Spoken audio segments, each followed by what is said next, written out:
గుంటూరు ఎక్స్పాన్షన్లో కీలకమైంది అమరావతికి గుంటూరుకి మధ్యలో అనుసంధానం గోరంట్ల ప్రాంతం. ఎందుకంటే అటు లామ్ అమరావతి రాజధాని ప్రాంతంలో ఏదైతే ఉందో ఆ లామ్ నుంచి డైరెక్ట్గా రోడ్డు చూసుకుంటే గోరంట్లకే టచ్ అవుతుంది. కాకపోతే అది డొంక రోడ్డుగా ఉంది. మెయిన్ రోడ్డు అవతల పక్కన అమరావతి రోడ్డు ఉంది, అక్కడ మళ్ళీ లోపలికి వెళ్ళాల్సి ఉంది.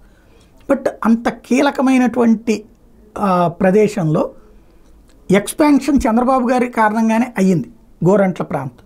కానీ అప్పుడు తీసుకున్న పథకం మధ్యలో ఆగిపోవడం వల్ల 1,00,000 మందికి మంచినీటి కొరత ఉంది. చివరికి ట్యాంకర్ల మీద ఆధారపడాల్సి వస్తుంది, లేదంటే బోరు వాటర్ల మీద ఆధారపడాల్సి వస్తుంది. ఇది ఎందుకు చెప్పాల్సి వస్తుందంటే తాజాగా వచ్చినటువంటి లెక్క 70 లక్షలు ఉంటే పూర్తయిపోతుందంట.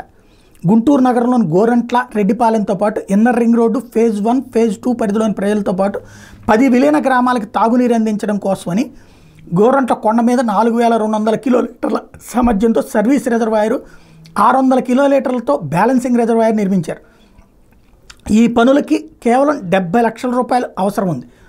2017లో అప్పటి తెలుగుదేశం ప్రభుత్వం అమృత్ పథకం కింద 32 కోట్లతో మంచినీటి రిజర్వాయర్ల పనులను మొదలు పెడితే అవి పూర్తయితే Gorantla, Reddipalem, inner ring road phase 1, 2తో పాటు అమరావతి రోడ్లో నగరాలు బాలాజీ నగరు, అన్నపూర్ నగరు, పట్టాభి సీతారామ నగరు, టెలికాం నగరు, హొసన్న మందిరం దాకా ఉన్న 2,000కు పైగా అపార్ట్మెంట్లు, అట్లాగే మరో 20,000 ఇళ్లకి నీళ్లు అందుతాయి.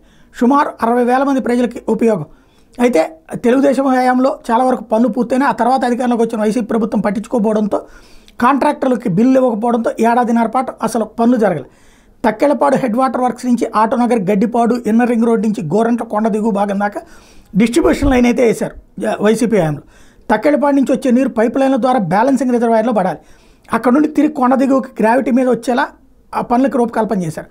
కొండ నుండి దిగువకి ఇళ్ల మధ్యలోంచి లైన్లు వేసేటప్పుడు స్థానికులకు ఇబ్బంది కలగకుండా సున్నితంగా చేపట్టాల్సి ఉంటుంది. యంత్రాలు దాకుండా మనుషులతో చేయించాలని, అందుకు అంచనా వ్యయాన్ని పెంచాలని కాంట్రాక్టర్ కోరారు. ఇప్పుడు చాలా చోట్ల పైపులు కూడా వేసేశారు. ఇప్పటికే కార్పొరేషన్ సాధారణ నిధుల నుంచి 3 కోట్లు వెచ్చించి అమర్చిన మోటార్లు 2 ఏళ్ల నుంచి ఎండకెండుతూ వానకు దడుస్తూ నామరూపాలు లేకుండా పోయినాయి. ఈ మంచినీటి రిజర్వాయర్ల పనులు పూర్తయితే కార్పొరేషన్ పరిధిలో 10 విలీన గ్రామాలకు కూడా ప్రయోజనం. అడవి తక్కెళ్ళపాడు, పెదపలకలూరు, నల్లపాడు, అంకిరెడ్డిపాలెం, నాయుడుపేట, ఏటుకూరు, బుడంపాడు గ్రామాల్లో సంపులు, ట్యాంకులు నిర్మించి ప్రజలకు తాగునీరు అందించక 116 కోట్ల ఏఐబి నిధులతో మరో పథకం ఉంది. దీనికి మ్యాచింగ్ గ్రాంట్ని రాష్ట్ర ప్రభుత్వం సమకూరిస్తే ఆ మొత్తం కూడా మంజూరవుతుంది.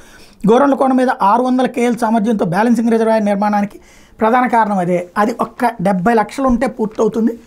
బాబు సర్కార్ సీరియస్గా దృష్టి పెట్టాల్సి ఉంది. అలాగే పెమ్మసాని చంద్రశేఖర్ సీరియస్గా దృష్టి సారించాల్సి ఉంది.